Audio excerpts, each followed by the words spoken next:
a joy to be able to come and talk to y'all tonight on the last night of our Finding Your Purpose series that our women's ministry and Whitney have put on. And so I have thoroughly enjoyed listening to Andrea and Whitney and Lacey and Ashley and Suzanne as they all spoke about finding purpose in life, church, home, work, and friends. And so I hope that I can shed some light on how I am a work in progress in finding my purpose in this wonderful season of life called retirement.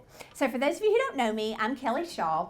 I am a wife to Lonnie. I am a mama to Caroline and Catherine and Mary Claire. I'm a honey to Collins and Anna Kate and Mary Lou, and I am a mother-in-law to Cameron and Jack. And so I always love to hear people's stories about how they, their family or how they ended up here in Houghton, or what brought them to this area. So I thought, you know what, I'll just start and I'll just tell you my story about how I ended up here and my life growing up here, and how I came to be a teacher at Houghton High School, and how I'm now loving the retired life and trying to find my purpose in that. But my mom and daddy, they met each other in 1960, and my daddy was serving in his last year at Barksdale. He had enlisted in the Air Force after high school, and then he was stationed here at Barksdale. And my mom had grown up in Mansfield, and she had moved to Shreveport, and she was working as a secretary in Shreveport. And so both of their roommates were dating each other, and so they set my mom and dad up on a blind date. And so they went out on this date together. And 2 months and a week later, they went to the Justice of the Peace's house in Shreveport, and they were married. And at the time, neither set of my grandparents, my mom's parents had never met my dad, and my dad's mom had never met my mother. And so I always just looked at my mom in amazement that they were okay with that. And she was like, well, I mean, they were. And then my parents were married for 56 years. So the Lord knew what he was doing, but she, I know, would not have been okay if I had done that same thing. But that's how they met and married. So they lived in Shreveport for the first year that they were married. They lived in one of those little apartments in one of those houses in between Line Avenue and Fairfield. And so they lived there for their first year of marriage. And then they began to look for a place to call home. So they found a little house on Taylor Benn Street in Marywoods. And so that is the house that they lived in for the rest of their life.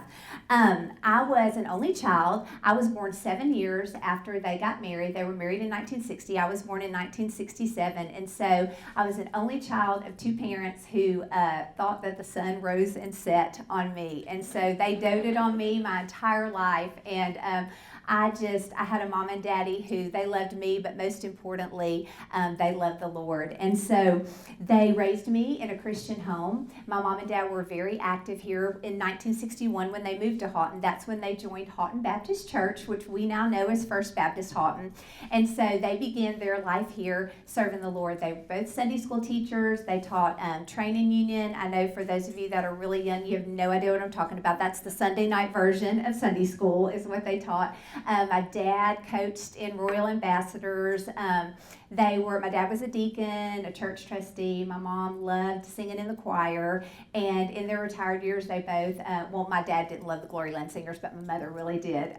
But they both just served the Lord here as faithfully as they could until, their health prevented that. And they have since passed away. But their legacy that they left for me, just in the way that they served Christ, is something that has really carried over into my own life.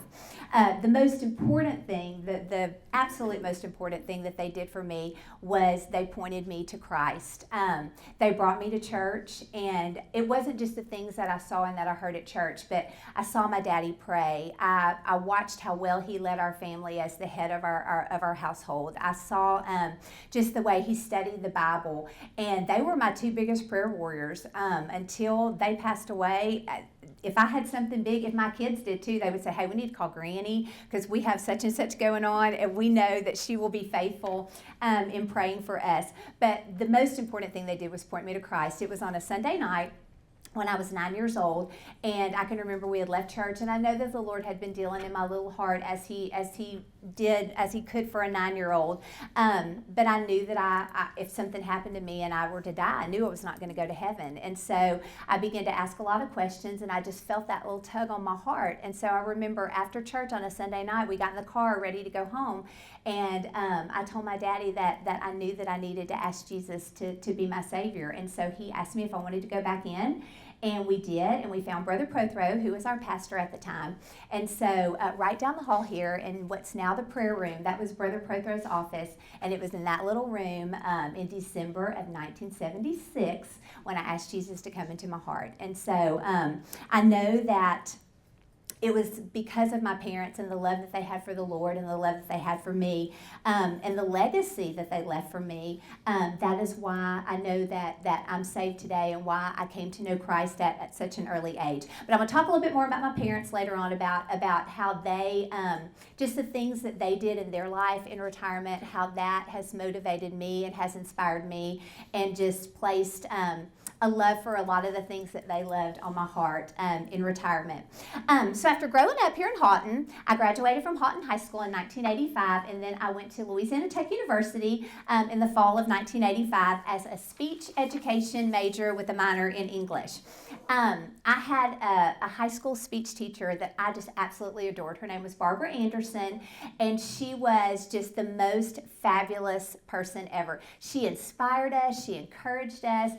She had a love for all things performing, and she just instilled that same love in me. And so I knew that's what I want to do. I want to be that kind of teacher, and I knew that I wanted to teach public speaking, and I knew that I wanted to be just like her, to encourage kids to find a love for the things of the arts. So I went to Tech, and then in the spring of 1989, it was time for me to student teach. So I moved back home, and I began student teaching at Houghton High School. And so back then, now, if you have kids here in high school, then you know that we are on the 4x4 block schedule, which means that the kids do 4 blocks a day for an hour and a half each. And back then, we were still on the 6-period day where we had 55-minute classes.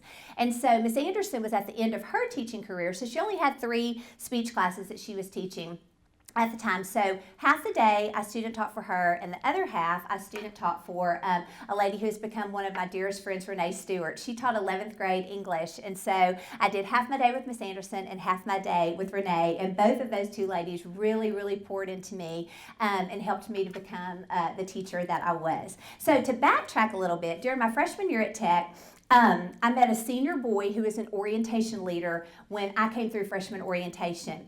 I really did not know Lonnie Shaw at all, but I desperately needed a date to my sorority formal. And so a lot of my friends, they knew him and they were friends with him, and they encouraged me to ask him to go to that formal. And I thought, well, they know him and they're really good people, so he must not be like a serial killer or somebody really bad or anything like that. So I took a chance and I asked him to go on that date with me, and we did, and we had such a good time, and I was instantly smitten with him, and he was so not instantly smitten with me. But over the course of that spring and summer, we hung out a lot together and developed a little friendship that turned into, him deciding by the end of the summer that he really did like me a lot. And so we began dating at the end of that summer. And as I started my sophomore year at Tech, he graduated from Tech, and then he went to Baylor to get his master's degree while I finished my sophomore year. And then he got a job in Shreveport with KPMG as a CPA, and he moved back and worked in Shreveport while I finished out my last 2 years at Tech. So I tell you that because I graduated from Tech. I did my student teaching in May, graduated from Tech in May, got married to Lonnie in June, and I started teaching at Houghton in August. And that's really where my retirement story starts, because I had to have a job before I could ever think about retirement. So that's how I ended up as a teacher. I absolutely loved my 33 years teaching at Houghton. It was truly the absolute best experience. For the first 7 years, I taught 9th and 10th grade English, and then I had a couple of speech classes because, like I said, Miss Anderson was still there. And then my last 26 years, I taught all speech, theater, and the little KHHS broadcasting class. So I loved what I did. That's how I met Gavin. As he was, Gavin and I started Houghton High School my second time around together. He was a 14-year-old freshman in my ninth grade English class, and I was a first-year teacher. And every time he uses some grammatical thing correctly or quotes Mark Antony's funeral speech, my heart swells because I feel like maybe I had a little part of that. But I laugh and joke with him and tell him that if you had told me back then that 14-year-old Gavin was going to one day be my preacher, I would have never believed that. But oh my gosh, God knew, and what a wonderful influence that he and Andrea both. Andrea was, I was the cheerleader sponsor. She was on my very first cheerleading squad. And so the influence that they both had in my life and in the life of my family, and just the sweet friendship that we have with them, that's been something that's been really special. But when I was at Houghton, I felt like a huge part of my identity was being Miss Shaw, the theater teacher, the speech teacher, the cheerleader sponsor. I've just always kind of been a school nerd, and I know that may sound weird, but I love to go look at schools. I like to walk around in classrooms. I love books. I like to see how people decorate their classroom. I love everything about school spirit. I will cheer Go Bucks Go until the day I die. My grandchildren will never go to Houghton schools. They're going to be in Benton, and all the time I'm just secretly telling them, tell your daddy, go Bucks, go Bucks, go Bucks. But I loved everything about that. So I just kind of immersed myself in school. If it was something that I could be a part of, I always called out the names to everything: graduation, ring ding, beauty pageants, Mr. Debonair, senior awards. If it required somebody to actually talk at it, then I was the one that was doing that. Anything spirit related, I was in charge of. I was in charge of Teacher Appreciation Week, just all kinds of things, and I loved all of it. I really did. And so I also always knew though that when year 30 rolled around, I was going to go into drop, and I was definitely going to retire after 33 years. I was like, I will not be that teacher that everybody is saying, when is she ever going to leave? When is she going to retire? I knew that I did not want to be that person. And so I knew that. So in the fall of 2019, that was year 30 for me. So I enrolled in drop, and everything was going great. Then COVID hit. And so 2 of my last 3 years, we socially distanced and wore masks. But that final year in the fall of 21, I was rocking and rolling along. I was so happy. I was like, this is it. This is my last year. And then I'm going to get to be retired. And so everything about that year I felt like was a celebration. It was all so much fun. Every last, we just celebrated my former cheerleaders and their mamas playing this, they had Doug Warner come do the Good Stuff story on our cheer program, and on it being my retirement year. And my students were just celebrating, and everything was like, oh, we just want this to be the best year. And it was, until about March of 2022. And in March, it hit me that I had 0 responsibilities at that school anymore. Everything that I had ever done, somebody else was in charge of it now, and somebody else was doing it. And I was emptying out this classroom. My beloved H building classroom, and the H building is no longer there anymore. But I loved that room because that was the room that I had my high school speech classes in. So it was always so special to me. But I'd emptied out this entire room. There was nothing on the walls. There was nothing for me to do. And so I really started questioning, Lord, have I made the right decision? Is this really what I'm supposed to do? Is it really time for me to retire? I felt like school had been my mission field. I mean, my kids had grown up there. They had all graduated from school there, and so I was really scared that I had made that wrong choice. I mean, I always knew that my identity was in Christ, not in being a teacher, but I felt like so much of what I knew was involved in that. But thankfully for me, our God is so much bigger than my finite mind can comprehend, and He showed me in these last 2.5 years that my identity really was never in that job. I can promise you right now, Houghton High School has not missed one beat since I have not been there, and the things that I did, somebody else is over there and is doing a better job than I ever did with it. So God has shown me that that moment of being finished with that part of my life, that was when my purpose in retirement truly began. So the first week that we met, Andrea shared with us that we all have the same purpose, to glorify God, but our calling is how we fulfill that purpose. So I knew that I wanted to glorify God But I had to figure out what my calling was now that I wasn't in a classroom and I didn't really have that as my mission field every day.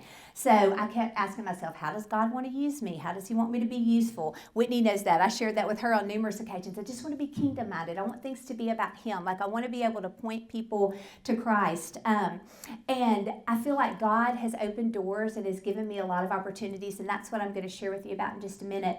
But I feel like the greatest gift that He's given me is the gift of time and the ability to be able to do those things, because now that I don't work anymore and I'm not at a job from 6:45 in the morning until late in the afternoon, I feel like I have the time to be very intentional, and so I want to use that time wisely in a way that can glorify Him.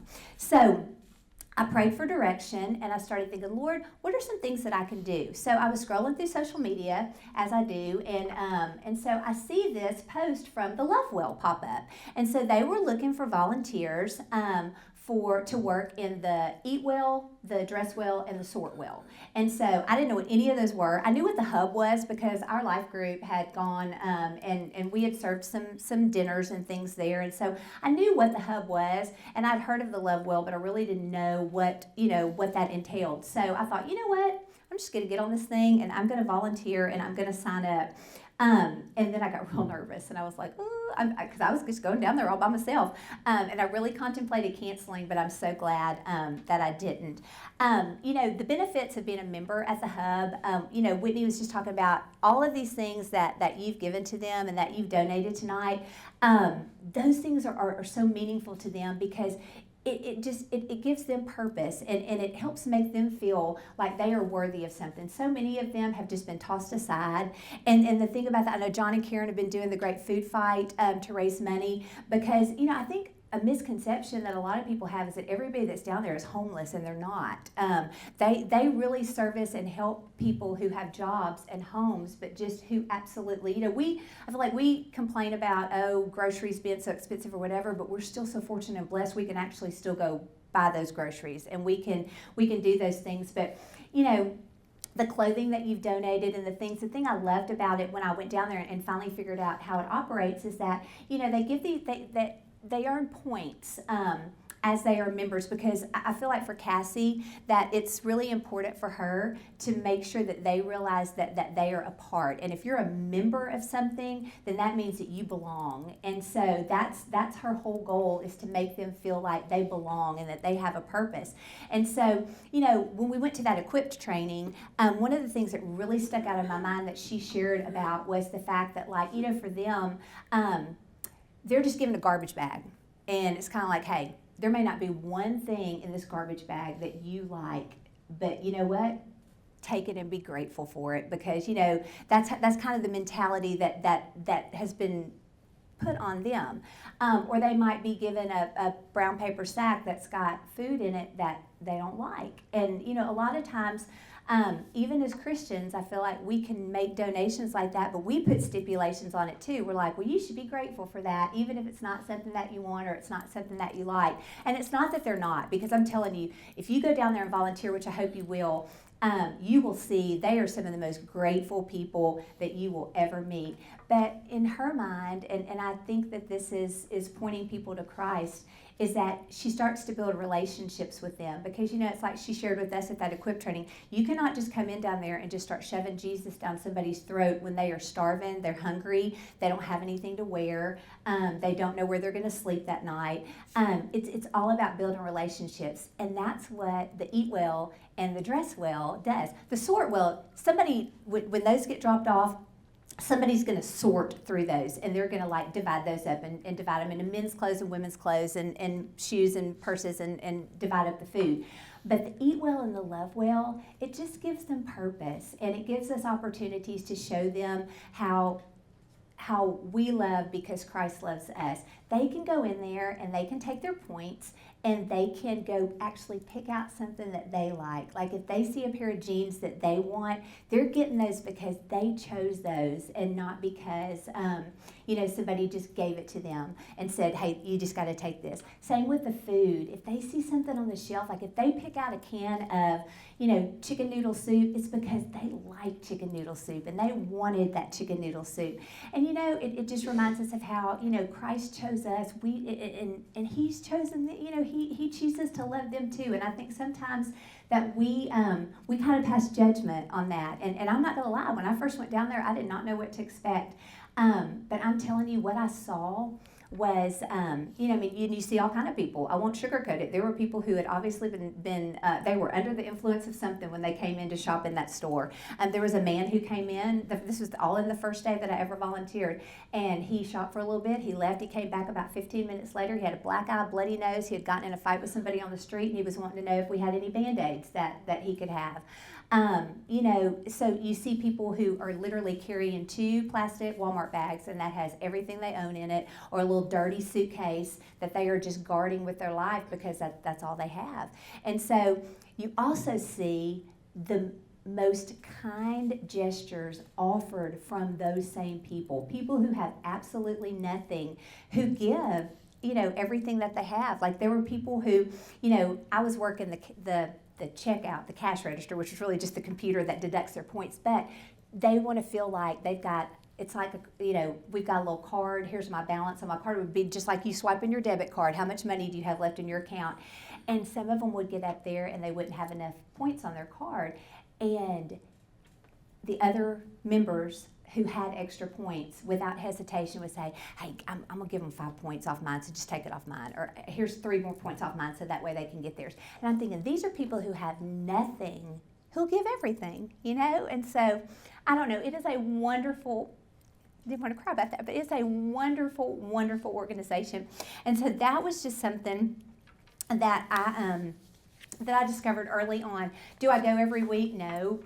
Do I go when I can? I do. And sometimes you go and there will be just so much stuff to do. One time Sherry Fisher and I went, and I'm not kidding, there was the most precious little lady. We were working the sort well, and there really, one week there had just been so many things to sort through. That week there was nothing to sort through, so we were just shifting clothes. This little lady, she said, I think we need to move all of these shirts to this rack. So we picked all these shirts up and moved them to that rack. And then we got them on that rack. She said, I really think we need to move those back over to that rack. I mean, for 1 solid hour, Sherry and I moved the same set of clothes, like back and forth and back and forth and back and forth. But you know what? It was a good day. And so that's what that's how I feel, is that, they see God's love in every donation, every act of time, and I just feel blessed that in the season of retirement that God has given me the time.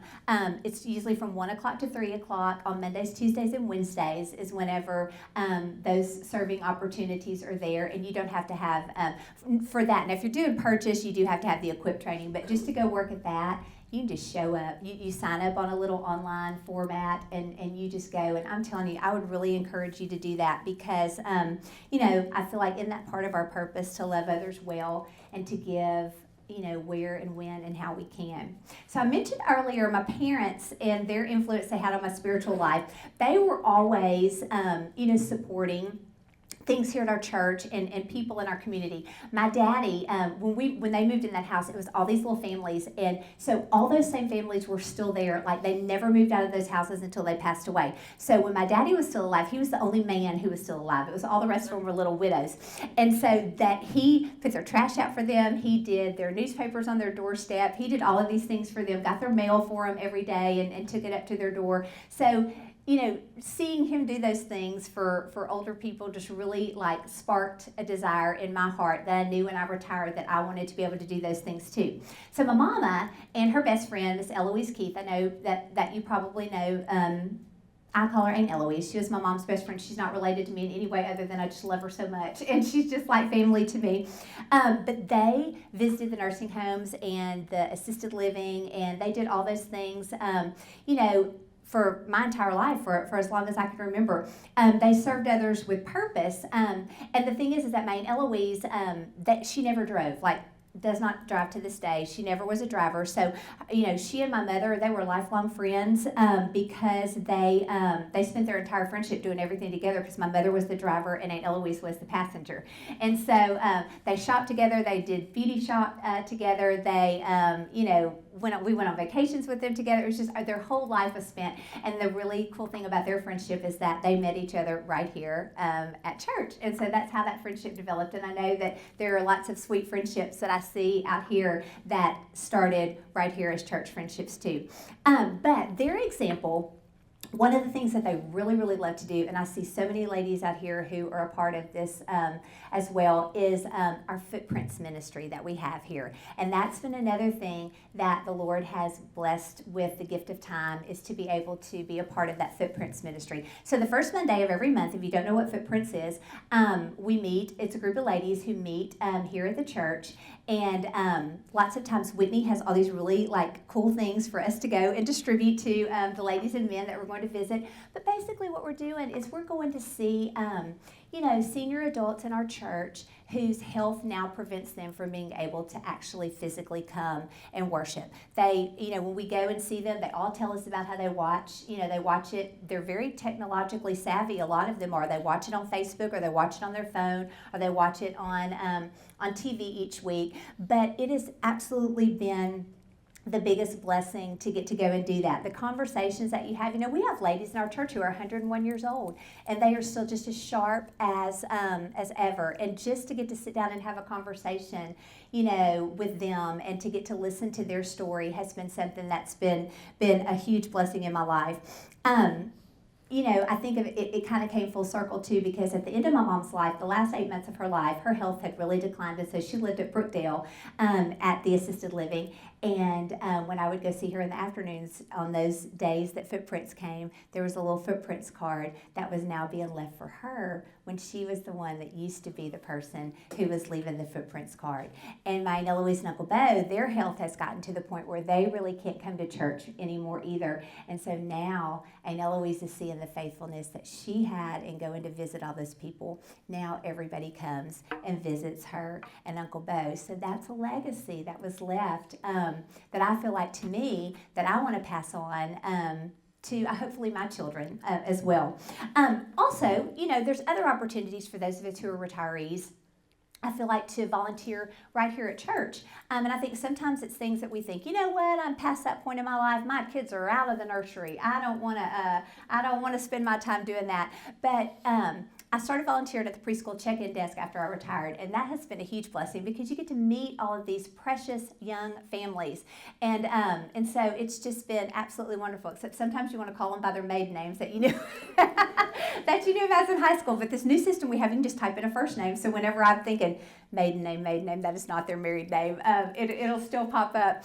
But the thing is that I don't know if you know this, because I did not until Becca shared it with me, but it takes over 60 volunteers every single Sunday morning just to staff the preschool area. That's just the preschool area. That's not the kids, that's not K-Motion, that's not the kids area, just the preschool area. And so, she is always looking for volunteers. You think about these young mamas and these young families. We want them to be able to go to service. And the thing is, they're the ones who are volunteering all the time. They're doing double duty back there. They get asked all the time to work back there. And so what a blessing we can be in retirement by giving of our time to say, I can take a Sunday back there.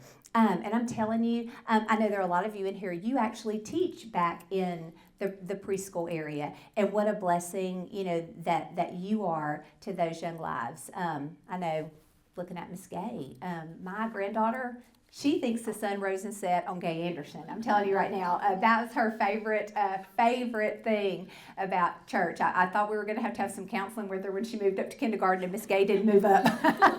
But that's what I'm saying. It's just the way that we're able to bless. They're greeters, I'm telling you. If those of you that are on the greeting team, you know what I'm talking about. You greet every third Sunday. they are definitely in need of greeters. You think our church is so large and we have so many services, which is such a wonderful thing, but somebody is standing out there before the 8 o'clock service, after the 8 o'clock service, before the 9:30 service, after the 9:30 service, and you don't have to have any special training whatsoever other than just be willing to smile at people, say hello, direct them if they have some questions. And so I know Robbie Covington would love to have you be a part of that ministry too. But if you haven't found a place to serve here at our church, then I hope that you'll pray that God will show you, especially those of us who are retired, where you can serve, so that you can be intentional about that also.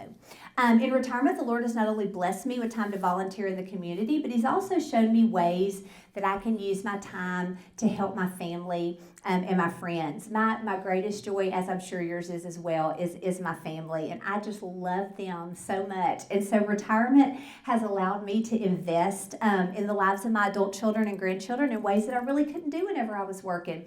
I feel like I'm on a first-name basis with the secretaries at Legacy Elementary School, and it's not because of my granddaughter, it's because of my daughter that teaches there that always is always forgetting something or needs something. And when I go in there, I want that to be a ministry and a mission field for me too. Like, I want those secretaries to see me when I come in for the third time that week. I want them to see a happy mama and a happy grandma, that I'm doing that because I love that. And I can laugh as I'm looking at some of my friends because I know that they do the exact same things for their grandkids and for their kids. But it's the same with my friends. I want to be a faithful prayer partner for my friends. I cannot tell you today alone the number of friends that texted me today to tell me that they were praying for me tonight. And that just really lifted me up and just lifted my spirit by them texting me and sending me that message, just that small little message. And I want to do that. I want to be that person that prays earnestly for people. These friends, they've seen me at the best times of my life and the absolute worst times of my life, just in some really, really dark places.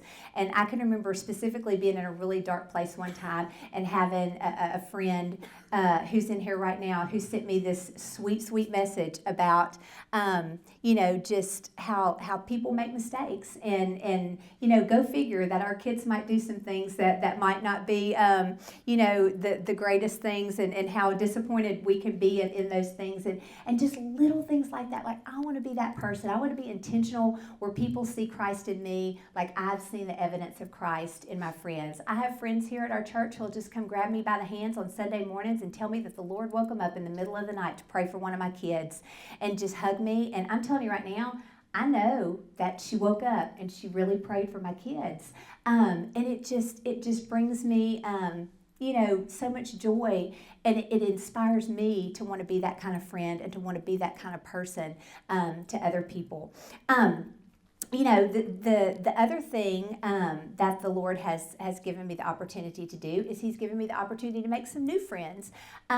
So when I first retired, I decided, I really need to maybe try to get some control of my health and do some things to be healthy. And everyone in my family has made fun of me because I've taken up tennis, and I really, really like it. And I'm not that good at it, but I really like it. And so I've made so many sweet friends on the tennis court. And a lot of them are young enough to be my daughter. A lot of stay-at-home moms are out there. And so, I thought, I'm not in a classroom anymore, but maybe I can let the tennis court be a mission field too, where I can share the love of Christ with other people. Because I'm going to tell you right now, there's some cheaters out there. And there's some people that they will cheat you out of that point. And I've never been a competitive person in my life. And I feel the heat start to rise up. I'm like, I'm sorry, that ball was clearly not out. And so one of my, I do have lots of friends that are my age too. And so my friend Rose and I looked at her one day and said, Rose, I cannot lose my witness on this tennis court because I'm fixing to act ugly. So I was like, rein it in, sis. You gotta dial it back some. But I feel like God is using those opportunities too, where He's saying, you know what? You really cannot lose your witness. You profess to be a Christian. These ladies know that you're saved, and they know who you believe, the one that you believe in. And so I really have let that be in my thoughts, and I just hope that my actions and my words, do show the one who lives inside of me. And these ladies have been inspiring to me too. Bible Study Fellowship. I had absolutely no idea what BSF was. And one of those young girls, we were all at a little lunch one day after we'd played tennis, and she and another friend were talking about signing up for that. And I was like, what is that? And they were like, you don't know what Bible Study? I do not know what Bible Study Fellowship is. And so she's the one who got me signed up and enrolled in that last year, and it's something that's carried over into this year. We're piloting one here at our church on Thursday nights. And so had it not been for Aubrey, I would have never done that. So they minister to me as much as I feel, as I'm trying to minister to them. But that's been a great joy and an answered prayer in my retirement. The privilege and joy of getting to love my family and friends well, to find new hobbies where I can share Christ's love. So, having said all that, what is my purpose in retirement? Well, how is God showing me my calling in this season of my life in order to glorify Him? I believe every single person who has poured into my life in my 56 years has had a part in creating a legacy, which I hope to pass down to my children and grandchildren. And I'm so thankful for the opportunities the Lord has given me in this season of retirement to do ministry work at places like the Lovewell. Time spent visiting and loving on precious people through the Footprints program.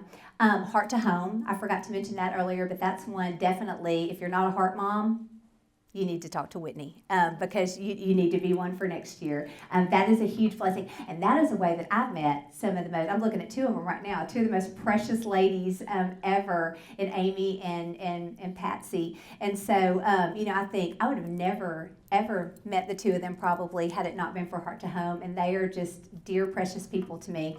And then right here at First Baptist Houghton, whether maybe you decide you want to volunteer in something with the children's ministry or the preschool or become a greeter or, Whitney knows so many more needs at the church than the ones that I just mentioned, that there's a lot that we can do in retirement. But in Lamentations 3:21 through 23, the Bible tells us, "This I recall to my mind, therefore I have hope. Through the Lord's mercies we are not consumed, because His compassions fail not. They are new every morning. Great is your faithfulness."